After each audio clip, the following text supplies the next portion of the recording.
Елена недавно вышла из колонии, и ей наконец-то удалось вдохнуть полной грудью воздух на свободе.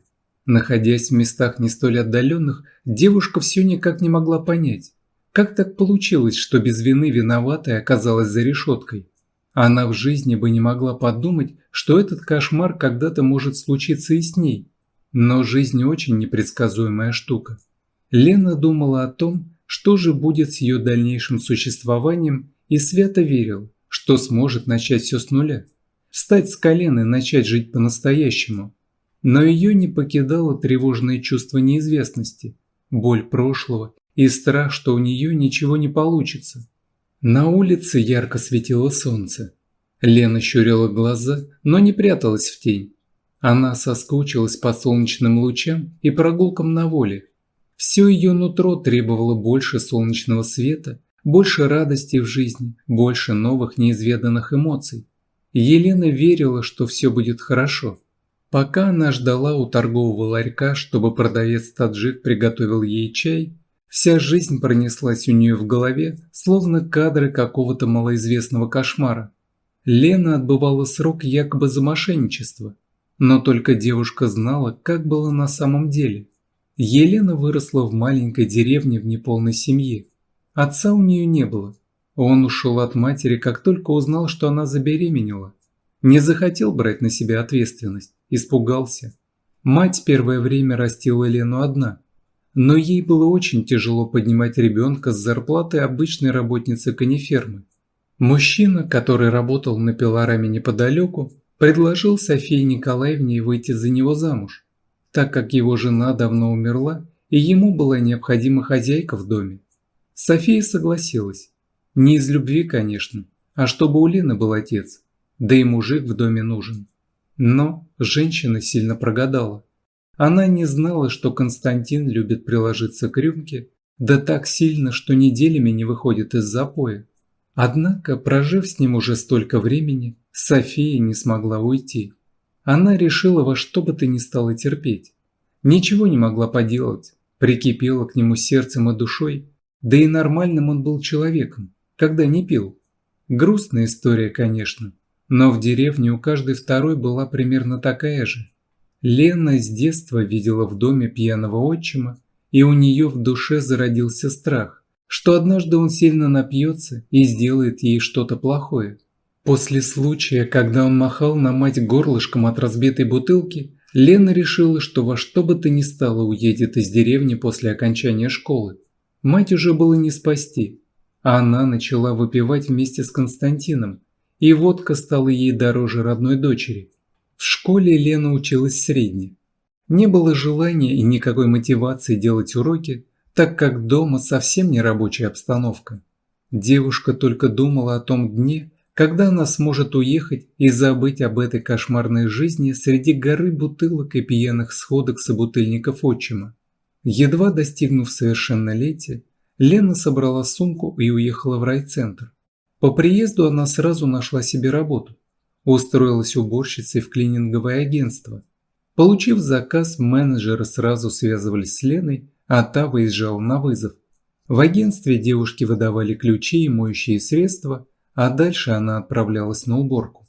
В основном в клининг заказывали состоятельные люди, поэтому и ответственность на Лене была огромная. Но девушка работы не боялась.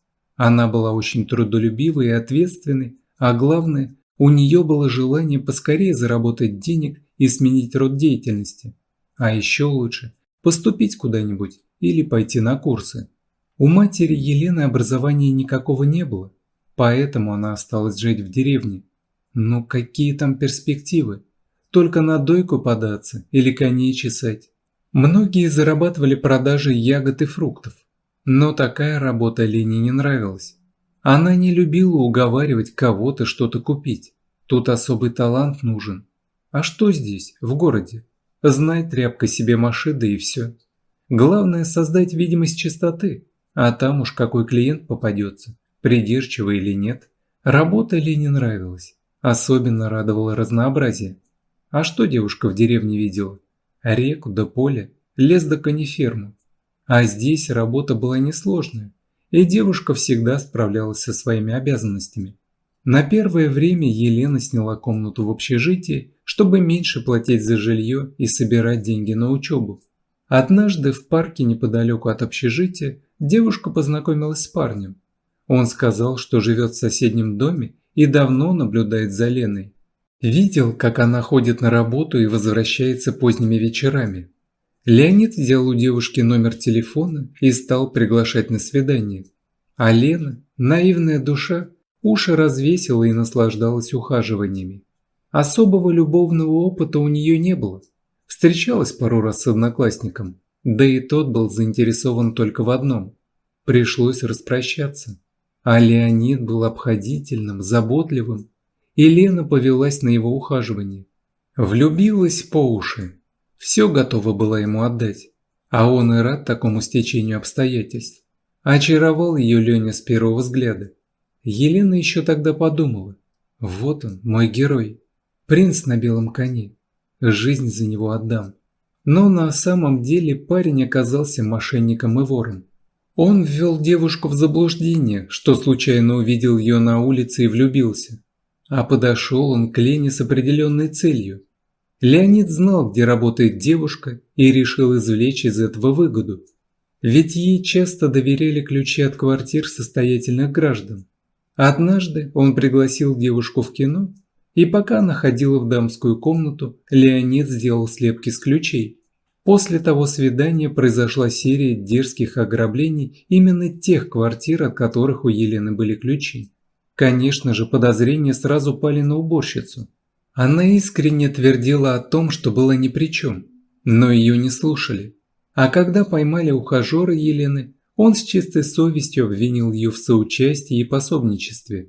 Девушка ни сном, ни духом не знала о наклонностях парня, но полицейским это было на руку.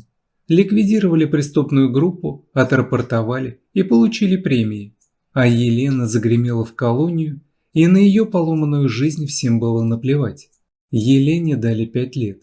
Когда девушка слушала приговор, из ее глаз катились слезы. Было больно, противно, неприятно, душу аж жгло от такой несправедливости. Она корила себя, зачем связалась с этим мошенником и лгуном. А ведь он говорил такие сладкие речи, обещал любить вечно, рассказывал об их будущей свадьбе. Самое обидное было то, что Лена не смогла его вовремя раскусить. И он обвел жертву вокруг пальца, а в конце еще и подставил. Елена отсидела чуть больше 3 лет и благодаря хорошему поведению вышла по УДО. За время отсидки не стало ее мамы Софии. Подвело сердце. Она была уже не молодой, а тут еще алкоголь, да и работа в деревне ни к чему хорошему не приводила. Плюс Константин своими вечными скандалами доводил ее до нервных срывов. После кончины матери вернуться в деревню уже не представлялось возможным, поэтому бывшая Зечка решила осесть в городе. С работой оказалось туго. Никто не хотел брать бывшую заключенную. С недоверием смотрели и указывали на дверь, мол, мы вам перезвоним. Куда только Елена не пыталась устроиться. Везде отказы. Даже уборщицы не брали. С большим трудом ей удалось устроиться в пирожковую на автовокзале. Лена помогала пекарю замешивать тесто, начинку готовить, лепить пирожки и жарить. Работа была не сахар. Постоянная жара в пекарне, людской поток, мало времени и много работы. Но Елене нравилось, что зарплату платили каждый день. А еще домой можно было взять несколько пирожков. Украдкой Елена подкармливала бродячих псов. Сама не доедала, а животных жалела, понимая, что им еще хуже, чем ей. Жила Лена в скромной однокомнатной квартире без ремонта на окраине города. Из соображений экономии общественным транспортом она не пользовалась, ходила пешком. Так и для здоровья полезнее и выгоднее. Однажды утром Лена шла на работу и стала очевидцем аварии. Иномарка вылетела в кювет, была вся искорежена. Видимо, водитель не справился с управлением. Топливный бак был пробит, а за рулем молодой парень. Дверь зажала, и он лежал без сознания. Автомобиль мог в любой момент загореться, но зеваки отошли на безопасное расстояние и просто наблюдали за случившимся, снимая на телефон. Скорая была уже в пути, но Елена понимала, что медлить нельзя. Она подошла к машине, хотя толпа кричала ей: «Отойди, дура, взорвется ведь, умрешь, отойди!» Но Лена храбро пошла вперед, подняла с земли камень и разбила стекло. Сделав приличное отверстие, девушка начала тащить парня на себя. Елена кряхтела от напряжения, ведь мужчина был вдвое тяжелее нее. Сделав последний рывок, она вытащила водителя и оттащила его по земле на безопасное расстояние. Здесь уже очевидцы подбежали и помогли его волочить. Как только Елена с парнем отползли, бак грохнул и раздался взрыв. Получилось так, что если бы не Лена, водитель так бы и погиб в той машине. Как раз подоспела скорая. Водителя тут же забрали в больницу. Приехавшие полицейские поговорили с каждым очевидцем, в том числе и с Еленой. Девушка для отчетности дала свои координаты и поскорее ретировалась. Ей эти разговоры были ни к чему. Бывшая Зечка всей душой ненавидела расспросы, поэтому не стала дожидаться. Девушка продолжила жить, как не бывало. Ходила на работу, месила тесто, жарила пирожки. Ничего особенного. Через неделю пострадавший водитель по имени Алексей сам ее нашел. Он узнал телефон и адрес у полицейских. Как выяснилось, он в тот день был на нервах после расставания с девушкой. Сел за руль, чтобы развеяться и успокоиться, а в итоге попал в аварию. С той девушкой он и встречаться не особо-то хотел, но отец настоял. Он работал хирургом в частной клинике, а девушка была дочерью главного врача. Вот он и хотел укрепить свои позиции браком дочери и сына. Поговорив с Леной по телефону, Алексей сказал, что хочет поблагодарить ее при личной встрече и пригласил в ресторан. Лена смутилась и сказала: «Так какой ресторан? Я туда в жизни не ходила, да и платья у меня нет». Но Алексей решил и эту проблему. Он заехал за Еленой на такси и по дороге в ресторан купил ей платье. Девушка была на седьмом небе от счастья. Она никогда не думала, что так бывает. Алексей оказался очень хорошим парнем. Очаровал Лену с первых минут встречи. Да и девушка ему очень понравилась. Просто одетая, умная, с подвешенным языком и очень-очень смелая. Леша был очень благодарен за спасение своей жизни. Подумать только, если бы не Лена, он мог бы уже и не выбраться из той машины. Молодые люди приятно провели время и договорились встретиться еще раз. Однако отцу Алексея девушка не понравилась. Как-то раз парень привел Елену к себе домой, чтобы познакомить с родителями, но хирург сразу дал понять, что Елена его сыну не пара. Состроил недовольную мину. Пробив девушку по своим каналам, он прознал о том, что Лена сидела в тюрьме. Он стал ставить молодым людям палки в колеса. Зажал ее как-то в коридоре, пока Леша на кухне суетился, и сказал: «Не оставишь моего сына в покое? Посажу еще раз. Запомни мои слова, у меня связи хорошие». Девушка в слезы. Не такой благодарности она ожидала, конечно. В сердцах убежала из дома и стала избегать сына хирурга. Не хотела знать всю его семейку, раз они так решили с ней поступить. Алексей долго искал Лену и наконец-то нашел. Он не смог отступить, поэтому ушел из дома ради любимой девушки. Они сняли с Еленой более приличную квартиру и стали жить своей жизнью. Оба работали, а вечера проводили вместе. Они были безумно счастливы, и никто не мог помешать им. А тем временем в клинике, где работал отец Алексея, произошла смена руководства. Сместили главного врача. Клинику закрыли до выяснения. Комиссия выявила какие-то серьезные нарушения. Отца Алексея вызывали в различные инстанции для дачи показаний. То в прокуратуру, то в мэрию. Николай остался без работы, но его взяли в городскую больницу. В общем, хирург переживал не самый лучший период в жизни. Спесь с него была сбита. Он понял, что такое находиться под следствием, и даже посочувствовал Зечке. Вошел в ее положение. Мужчина нашел адрес, где живут Леша и Лена, приехал к ним и попросил у девушки прощения. Елена великодушно простила Николая, и они пожали друг другу руки. Вскоре Алексей сделал Лене предложение, и они сыграли маленькую скромную свадьбу. на которой все гости с большим удивлением увидели на большом экране фотографию с первого УЗИ, а молодые сообщили, что Елена беременна и они ждут малыша. Если вам понравился рассказ, просьба поддержать меня кнопкой «Палец вверх», а чтобы узнавать о выходе новых интересных историй, при подписке нажмите колокольчик. Всего вам доброго. All right, everyone's presentations are done. Nick, the manager, said as he tried to move the discussion forward.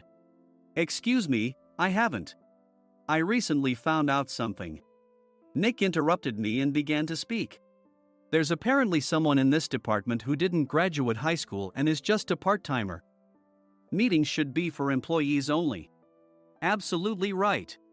His lackey, Mike, of course, agreed with Nick. I'm leaving. After leaving the meeting room, I started to shut down my computer. I noticed that an email had arrived, not in my personal inbox, but in the company's shared email. Thinking, there's no point in speaking up, no one will listen, I went home quietly. The next day, I heard a commotion from Nick's desk. He was staring at his computer screen, his face pale. Nick? Is something wrong? Mike looked at the screen with him. And he turned even paler than Nick. Why is he so angry? Knowing the reason for Mike's distress, I thought to myself, serves them right. My name is Adam. My mother passed away when I was in the 9th grade, and I was raised by my father. Well, you could hardly call it being raised. After my mother passed, my father changed. He drowned his sorrows in alcohol, and though he still went to work, he squandered our living expenses on horse racing. Because of that, I had to start working part-time as soon as I entered high school. Every month, I went to the convenience store with bills in hand that couldn't be auto-deducted from my father's account. Even though I endured it because I didn't want to be alone, I reached my limit in my second year of high school and dropped out. I found a live-in job at a distant inn. Thank you for everything. The day I left home, my father, still staring at the TV, spoke. Take care. That was our last conversation. Back then, 18 wasn't the age of majority, so I needed my father's permission to work, and I couldn't hide my place of employment. Yet, my father never visited me even once. I kept working just to survive, and before I knew it, I was 42. Years of hard work paid off, and I was transferred to the headquarters. I was thrilled to be recognized by the company, as I thought I'd be working in the field until retirement due to my lack of formal education. Listen up. Our work can change the future of our employees. Don't drag us down.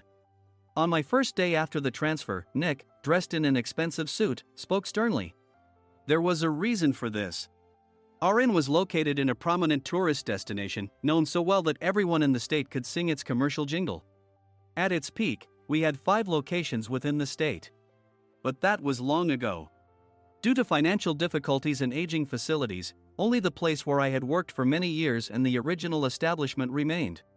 I was prepared to lose my job anytime, but now there was a glimmer of hope.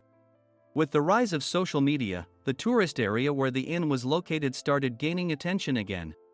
Depending on how hard the sales department, where I was transferred, worked, we could either thrive or be forced to give up this prime location to the new hotel chains continuously popping up. For Nick, who had switched careers from another industry to strengthen our sales, this was a battle he couldn't afford to lose. I understood why he had to be strict. I will do my best. Nick sneered at my enthusiastic declaration. Did you not hear what I said? I'm sorry. I thought I was listening carefully. Out of habit from years of customer service, I apologized reflexively, though I had no idea what had offended him.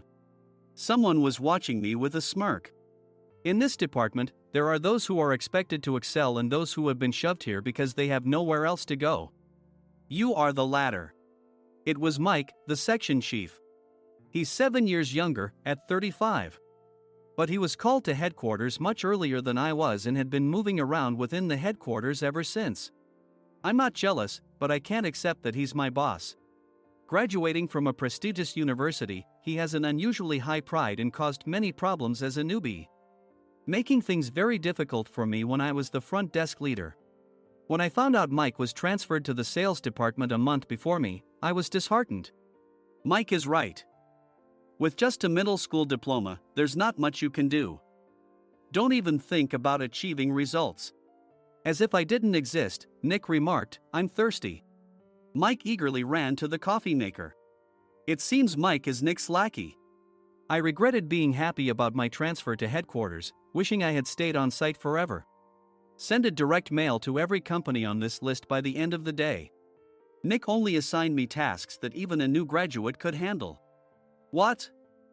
There are over 1,000 companies. You want me to send to all of them by today? Yes, if you and your fellow misfits split the work, even those with nowhere else to go should finish by today. I glanced at the employees typing away expressionlessly.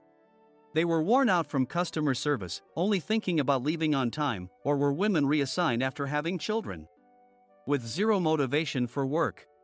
Even Sam, a new graduate from the same university as Mike, who was supposed to be among the expected achievers, had no enthusiasm for the job. Having joined the company wanting to do customer service. I don't care what they say, I plan to quit anytime, he said. Only Nick and Mike were highly motivated, making all the decisions between the two of them. I originally only wanted to work at the inn to survive and had no particular attachment to this job. I swallowed my words, thinking I had no right to reprimand them. About a month after the transfer, Nick told us with a frustrated look. To commemorate the 50th anniversary, we've decided to create a plan exclusive for one group per day. Originally, Mike and I were supposed to come up with it, but our president, Mr. Thompson, insists on hearing everyone's opinions. So, you all get a chance. As Nick explained, Mike began handing out prints. Make sure not to embarrass Nick. If your ideas are half-baked, you'll have to redo them. It seemed that they had printed his handwritten notes by Mr. Thompson, which included several questions and a section for free responses. It made sense why Nick had to seek our input, given that all responses had to be submitted to Mr. Thompson. We were given a week to think about it, and a meeting was scheduled to compile our ideas. My plan is to let guests enjoy both the old and modern America. Nick began the presentations. Guests would watch a master confectioner at a nearby traditional sweet shop make sweets in front of them. The welcome drink would be premium tea in a bottle. Nick's plan was certainly attractive. After his presentation, Nick called on us to present in the order we were seated. Just as I stood up for my turn.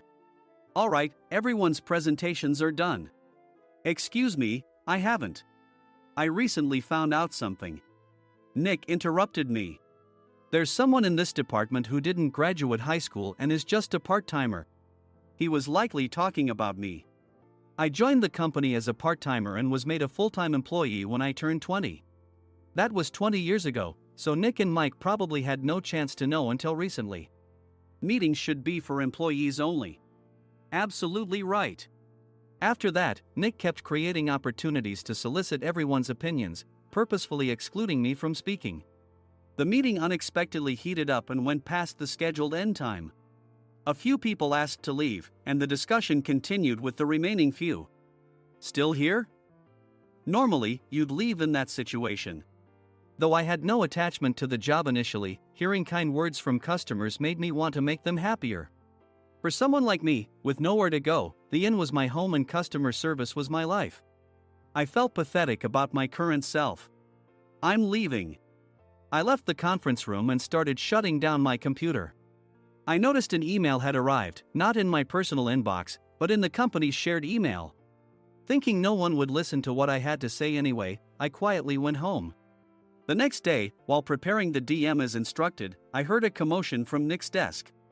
In his haste to stand up, he hit his knee on the desk. He stared at his computer screen, his face pale. Nick! What's wrong? Mike, thinking he should be the first to rush over, approached Nick while still wearing his coat. He peered at the screen with Nick. And he turned even paler than Nick. Why is he so angry? Who is responsible for this company? Nick, more irritated than ever, asked, and Mike answered without checking. Probably Sam. Sam wasn't there because he was attending a morning training session for new hires. Nick gave up on getting angry and returned his gaze to the screen. They were looking at an email that arrived right after the end of the working day yesterday. Apparently, no one, including me, had checked it before leaving. The email was from a large company that used us for their annual employee trips. The president and executives of that company also frequently used our services personally. president of the company, Mr. Mason himself, had declared that neither he nor his company would ever use our services again. Well, some companies cancel their employee trips or stop using our services due to financial struggles. Let's just move on.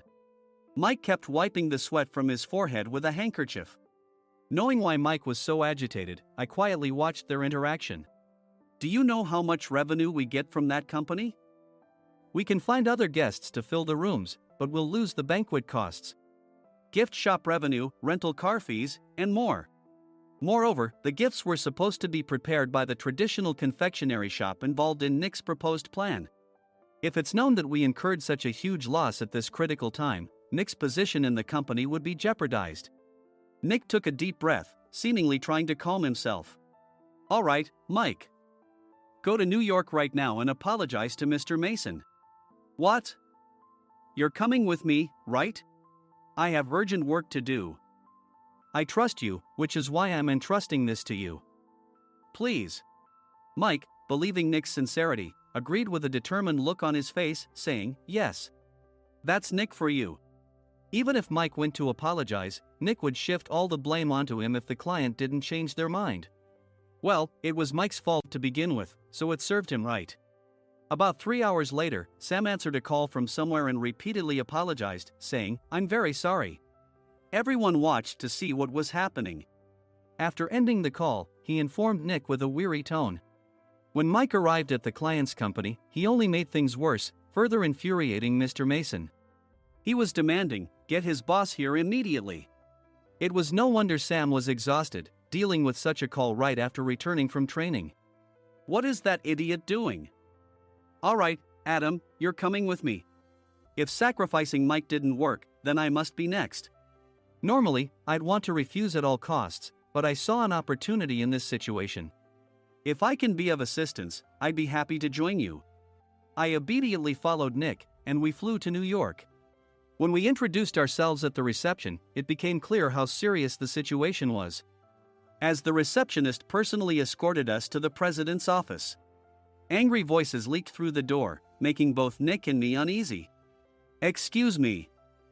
I'm Nick, the supervisor. I understand my subordinate has caused you trouble, and I deeply apologize. Nick, with his experience in the corporate world, knew enough to offer an apology before excuses. However, his customer service skills left much to be desired. I sighed as I saw Mike trembling like a small dog in the corner of the room. What kind of training are you giving your subordinates? Mr. Mason glared at Nick with a red face. The intensity of his gaze made even Nick take a step back. Regrettably, I joined this company only 2 years ago and was unaware of Mike's issues. I should have identified his shortcomings sooner. Indeed. I should have realized sooner. No sensible person would come to apologize and then give a lengthy presentation on the drawbacks of not using their in.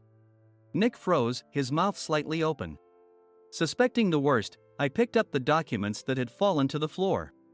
It seemed Mike hastily prepared these documents on the plane, listing the disadvantages.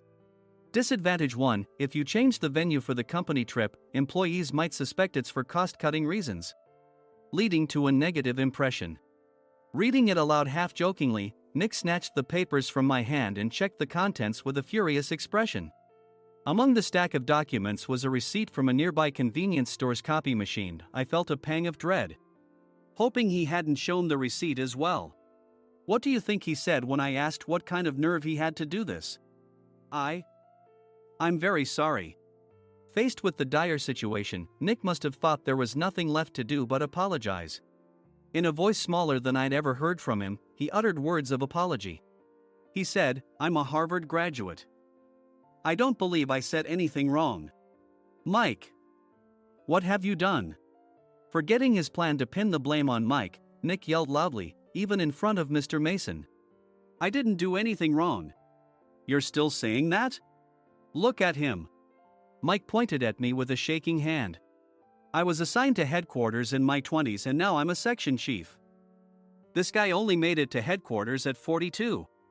Everything I've done proves I was right. So why are we losing the contract? Having said his piece, Mike collapsed to the floor. Of course. You were sent there because you had nowhere else to go. Mike never expected to hear such words from someone he looked down upon.